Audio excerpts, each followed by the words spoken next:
When a topic becomes critically important, you have to keep hitting it again and again until people come into the reality of how great and grave the topic is. In Jamaica, we still have not come to face the severity of the topic, the extreme effects of this thing. And so we're going to be hitting it as long as we need to until we have it sink into the Jamaican people that this issue of pornography is extremely important to the church. You know, somebody said, I can't remember who said it, just recently, they said they saw a lady watching TV. They went to visit a community. I think it's somebody in my church who does ministry in the church. And she went into a community to visit, and the lady was watching full-blown pornography.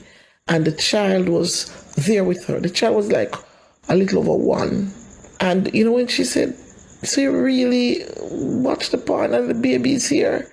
And the lady's reply was, him not understand, him not understand that. And I think that for me, I want to emphasize it because this is our attitude. Him not understand. Now we know how we think. So yes, the child is going to reach 4 or 5.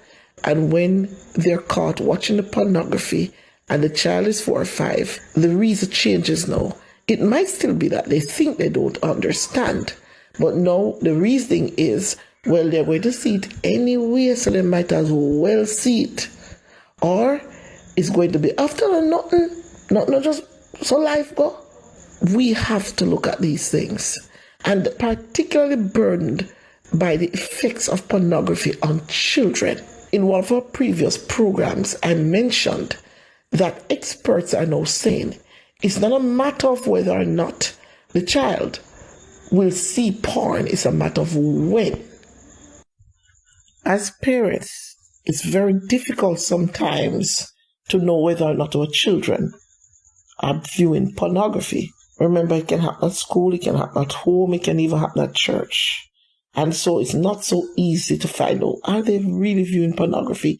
You have to become very, very alert, try to find out, what is the child up to when they're all alone. You find one sign you can look for is when the child begins to spend a lot of time by themselves, secretly, or with a friend or two, and they're all very private about what they're doing. Don't be too naive. Your child is in the bedroom, if you see a little light that looks like a gadget shining, investigate it, go back and pull back the sheets and see what's going on under the sheets. So you have to be very, very savvy. Now, you can also look for some secondary signs. The child can now become very frustrated because a lot of children who go on pornography, they feel very guilty about what they're doing. And so they become frustrated. They start to get angry. They might get very, very depressed. Sometimes their schoolwork falls off. Sometimes it doesn't. And so you have to be very keen looking at the schoolwork, looking at how they're behaving. They might start to become very, very rebellious against parents and all of these kind of signs when you see your child suddenly change. And you're one little boy and he suddenly became very hard. He was tender-hearted. And, the parent sensed the hardness. At first I didn't know what was going down, but then they realized eventually, no, here is the terrible tertiary signs that the child might be on porn just too much. And it is when they begin to act out sexually. And we mentioned it before, but you don't want your child touching little girls, for example, or doing crazy sexual things like touching their sexual organs when they see somebody they're sexually interested in. These are very, very antisocial behavior in terms of our own society.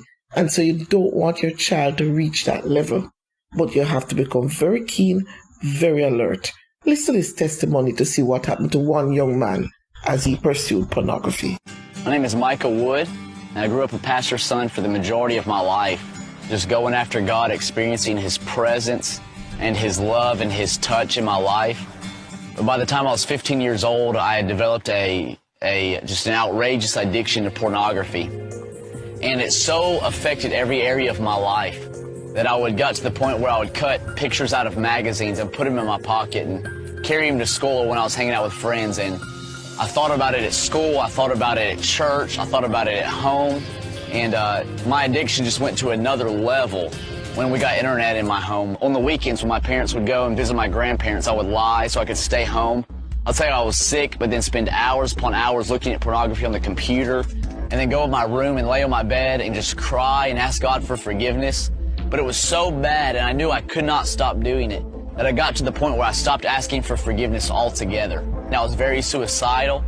I began to idolize people like Kurt Cobain and bands with lead singers that had committed suicide and that sang about death and wrote poetry about death. And I began to get their biographies, I began to get their posters and put them up all over my room and just surround myself with this fascination of death and suicide. My mom obviously knew something was wrong with me. And she was praying one day, and God spoke to her heart and said, something has to be done for your kids. Particularly Micah is dying. Let me introduce here a term called sexual grooming. And how I want to connect this is that there's some adults that will actually introduce your child to pornography as a form of grooming them sexually for future use. Grooming just simply means preparation. They're preparing them for usage. So they want to use them, but they have to prepare them to a point where they're going to become willing participants. And so one thing they use is the introduction of children to pornography. It means you have to study the adults who are around you very, very carefully. Study who enters your house. It doesn't matter if it's a relative, an uncle, a brother, sister. Unfortunately, even some parents do it to their children and stepchildren. We have to remember that almost every home in Jamaica has a stepchild in it because of our family patterns. And so we have to be very watchful like that. Is somebody grooming your child? Is somebody subtly building a sexual relationship with your child? I knew one little girl that was groomed, and in the grooming process, there was a lot of flattery. The child was told how attractive she was, and sexual terminologies would be used, you're sexy, you're this, and then the touching started, and the touching started very subtly. Just little touches like on the breast, on the bottom, probably bottom first, until it became far more intimate, until eventually there was the appetite created for full-blown sexual intercourse. And that's how this thing happens. You need to also remember that grooming can take place with male or female. And you must remember also that the pornography that most persons are watching is a wide range of pornography. I had the occasion recently to see what a child was watching, and that child was watching everything. When I looked at the history, the child was watching sex with adults, sex with children, homosexual sex, lesbian sex, sex with animals. It was just the whole gamut. That's what some of our kids are exposing themselves to or being exposed to. Now we have to be very careful. Now it's clear that with all that is going on, the church has to change its approach to children's church, Sabbath school, Sunday school, whatever you want to call it. It is clear that the ministry we deliver to children needs to become far more knowledgeable of the spiritual climate in which children are now being raised. Many of these kids need deliverance. They need true salvation. They also need to be retooled, to be taught how to defend themselves against the vicious enemy of sexual wickedness, because it's assaulting them and attempting to create a generation of vipers. So we now need to readjust. I know that's new, because for some of us, we're still doing Sunday school like it was done 50 years ago, or children's church. We now need to adjust that. We now need to look at what we do, and we have to cover messages. One of the things that we want to do is develop or find material at each level that is expressing the message on the danger of pornography to respective age groups and giving them tools to defend themselves. And so, we have to change how we do things. you need to accept Jesus Christ as your Lord and Savior will not work, even though they do need to accept Jesus Christ as their Lord and Savior. We have to inject far more spiritual power and far more knowledge in how we address this major and critical enemy of the Church of God. We know there is an online porn epidemic affecting our children. It's quantifiable, it's documented. It was on the front page of Time magazine. There is an online porn epidemic affecting our children, specifically young males. They're reaching the ages of 18, 19, 20 years old, and they're unable to have a normal functioning sex life because starting at ages 12, 13, 14, they had unfettered access to this graphic and brutal imagery. Unfettered access. Just pull it out of their pocket and look at it at any time. And remember, this is not the porn of the 1980s and 1990s. This is not what you remember growing up. It is graphic and brutal. And every year, the porn companies are ratcheting it up. They're in competition for your attention and for your dollars. And they're getting the attention of our children. That means when our children are reaching these critical ages, 12, 13, 14, and brain development, they have these phones and they're looking at this stuff constantly. It physically rewires the neural pathways in the brain.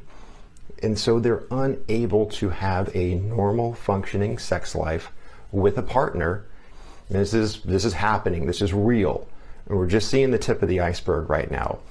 And I was reminded of this the other day when I was in Texas of how uncomfortable this conversation is for some parents. They don't want to talk to their kids about this because they may not understand it, they may not get it, and it's icky. I get it. It is uncomfortable. It might be the second most uncomfortable conversation you have with your child. That's understandable. And for a lot of parents, let me throw this in too, there's this level of shame for them too that I've heard about from a lot of folks. They're uncomfortable with their own sexuality or what they look at online. So how are they going to talk to their children about that? Yes. How are they going to do that? Parents feeling inundated by this epidemic. As a church community in Jamaica, we have to begin to develop our own resources to help our own children, to help the children we minister to, and to help the broader society. This is Pastor Helen Ann Brown saying bye for this week.